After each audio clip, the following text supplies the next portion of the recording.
Wow, could there have been more news while I was gone for 3 days? No, because I didn't do anything on the Super Bowl Sunday, or did I? Well, I was gone for at least 3 days this week, and the world has been on fire. I can't get to everything. There's so much that I wish I could have talked about, but maybe I'll have a chance to get back to it. But like everyone else in the country who is reasonable, I think that the biggest issue right now is the ongoing man-made disaster in East Palestine, Ohio. Now, I saw on Twitter like a couple hours after this initial train wreck when they blew up the train, and this was like a couple weeks ago, I think at least. I remember seeing the mushroom cloud and thinking, gee, that doesn't look so good. And then I filed it away in my brain and never thought about it again, because after that day that it happened, it wasn't in the news anymore. Nobody was talking about it. It was over. The explosion went off. But, it's funny.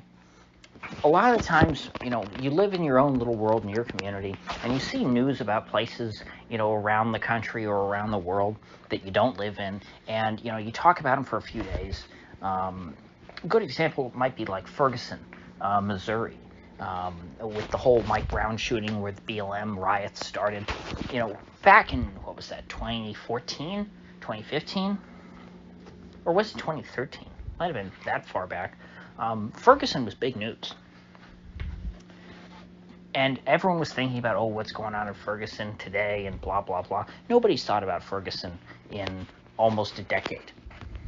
But that place still exists. There are still real people there. Just like with the war in Syria. Remember the whole media hysteria about, we have to defend the Kurds that came and went. Guess what? The Kurds in northern Syria, they still exist, even though the media doesn't care about them anymore now that nobody's talking about pulling American troops out of Syria. The ISIS-controlled little enclave of Idlib in northern Syria, that still exists. And likewise, these couple of weeks after that initial train derailment and man-made explosion, that controlled demolition of that community, East Palestine, Ohio, and its people still exist for the time being. Now they are being poisoned, and so they might not exist for much longer. So, why is it that this story went away almost immediately, and then now has sprung back up with a vengeance? That, to me, is the most interesting part of this whole situation. Because, like I said, it was big news on the day it happened. I saw it. I talked about it on Twitter. Different name and account than this channel. You won't find a Sultan of Smug Twitter account. I segregate everything. But nevertheless, I remember talking about it. Not on this channel, and I remember it happening, and then nothing. So what I think happened is that after this initial disaster, I think it was suppressed. I think that the story was put out to pasture. I don't think that it became uninteresting. I just think that the railroad, at the very least, and their connected parties in the regime, as well as media companies who, as some of you might have noticed, Norfolk Southern does advertise on television. When you see that, just like you think of it like Lockheed Martin or Boeing. When you see a commercial for Lockheed Martin or General Dynamics or Norfolk Southern, do you think that they're advertising to you and that they're trying to, inform you about their product so that you'll go out and purchase it? Are they really trying to reach consumers? No. Ordinary people who are just watching Jeopardy or, let's say, CNN or something, watching the news or any other sort of media, they're not going to go out and hire Norfolk Southern to move their toxic waste from one facility to another across the country by rail. In the same way, you're not going to go out and buy a C-130 or a 737 MAX. What these companies that don't cater to consumers directly, what they gain by purchasing advertising is influence and favorability from the media. When you see Meet the Press brought to you by Boeing, that is Boeing purchasing favorable media coverage from Chuck Todd. When you see the Grammys brought to you by Pfizer, that is the Pfizer making sure that no one at the Grammys will ever speak out against Pfizer or condemn them for any of their crimes. No musician who is critical of Big Pharma will ever be recognized at the Grammys, and so on and so forth. And so using this influence, I think that Norfolk Southern and their influence network, which includes congressmen such as Troy Niels and, of course, probably every regulator involved in the railroad industry. I don't know if it used to be, because railroads were the original corrupt regulated industry. The railroads invented the concept of federal regulations of the private sector. They did it in order to try and manufacture a state cartel, and it was the Federal Trade Commission, I believe, that was set up to govern the railroads. And so the railroads, all they had to do was control who was on the Federal Trade Commission, and then therefore the railroads could dictate to their customers what sort of rates they would have to pay, how much profit that they would be able to make, so on and so forth. And so the railroads have been in the business of government corruption longer than any other industry, much more so than even Big Pharma, which is also been in it for a very long time. You can go back to the 1850s with the medical industry and the founding of the American Medical Association. And so, using their influence, Norfolk Southern and probably the governors of Ohio and Pennsylvania, who either are complicit or just completely captured by the railroad, they covered up the story. They swept it under the rug.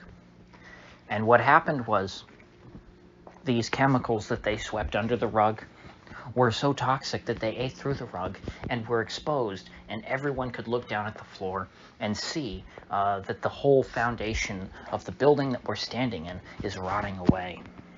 And so that's why this story has now seen a resurgence. It's come back with a vengeance, and it's much bigger now than it ever was, even on the day when we had the apocalyptic-looking mushroom cloud. I mean, it was a mushroom cloud, for God's sakes. How is that not, news for at least a couple of days? And the funny thing is that I'm just some guy, right? I look at a story like that and I see them blow up a train full of chemicals. And I think, gee, that doesn't seem like a good idea. But I have no expertise in this area. I don't know anything about chemicals and burning them. And I just know that generally you burn toxic chemicals, it's not a good idea. But no one who had influence, who knew more about this, made a point of trying to make a stink about it.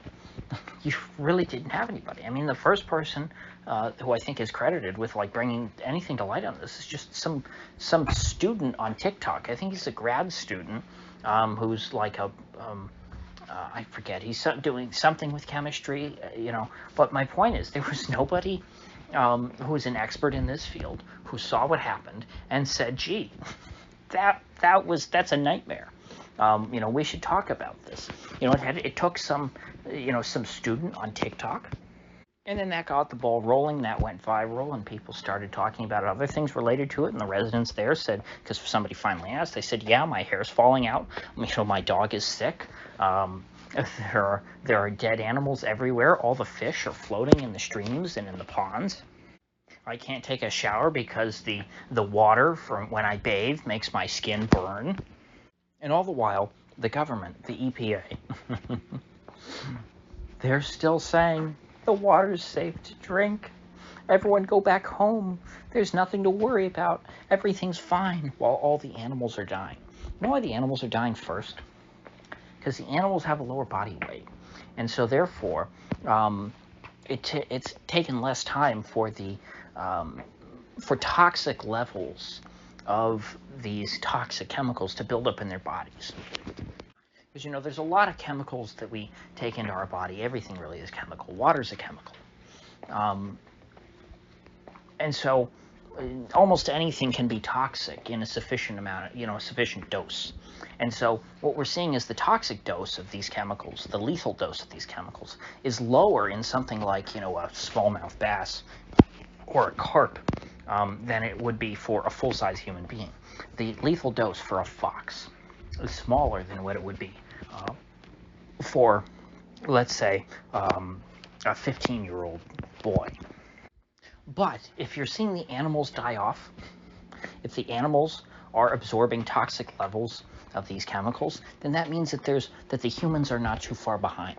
Sure, it might take a couple more weeks, but you're going to see people start dropping like flies if they continue to drink this water and breathe this air. At least that's how it looks to me. And so the best thing to do would be to encourage people to stay away from here for as long as possible.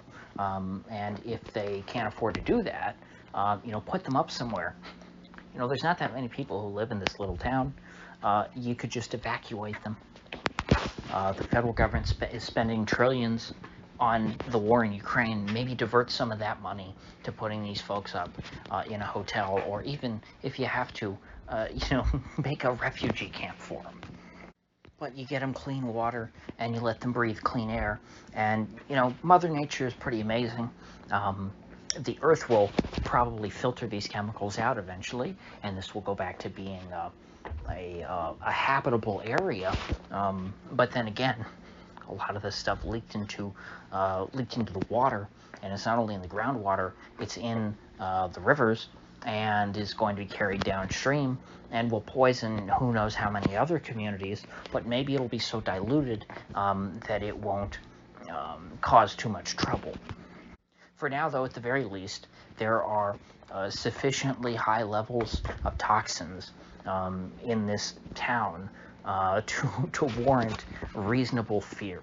That's why J.D. Vance, the senator from Ohio, said to people, hey, I don't care if the EPA says the water is safe to drink, you should probably still drink bottled water, because this looks pretty darn nasty to me. If you've got fish floating to the surface in all your ponds and all your creeks, and you've got birds falling out of the sky, there's something up. And so now people, are going and they're scraping the bottom of the creek beds, and there's this, and then all of a sudden you see something float up, and there's a rainbow sheen on the surface of the water. So it would seem that there's some kind of petrochemical that is settling at the bottom of all these waterways, and once it's stirred up, it'll come up to the surface, but then eventually it'll settle back down, and it is not mixing with the water. This is not water. This is something else that is in the water. And, if you want an indication of how long they can go on lying about this, look at the recent history of Flint, Michigan. You can look at the Tuskegee experiment. There's plenty of examples of the government being complicit in the poisoning of certain populations. Hell, during the Prohibition, the government would sell this poisoned liquor and distribute it, and follow the trail of dead bodies to try and find, where all of the illegal bars were. One way to stop people from drinking alcohol is to poison all the alcohol, so that when people try to drink something that they know is illegal, they just die. And that was seen as good policy by the federal government, as recently as the last century. Then, of course, you had the burn pits as another notable example in Iraq and Afghanistan. They were just burning toxic chemicals like this, just much like was done in East Palestine. And, all of a sudden, these troops come home and they start developing very aggressive forms of cancer. And you have even the sitting president's son, Beau Biden, was a victim of this.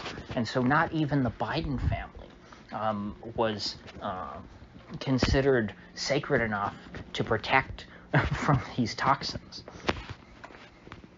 And so if they'll let one of the elite, like Beau Biden, die this way, and never admit it just to save face for the regime, they'll let every single person who has ever set foot in this town, East Palestine, die before they admit any wrongdoing, before they admit that there's any poison.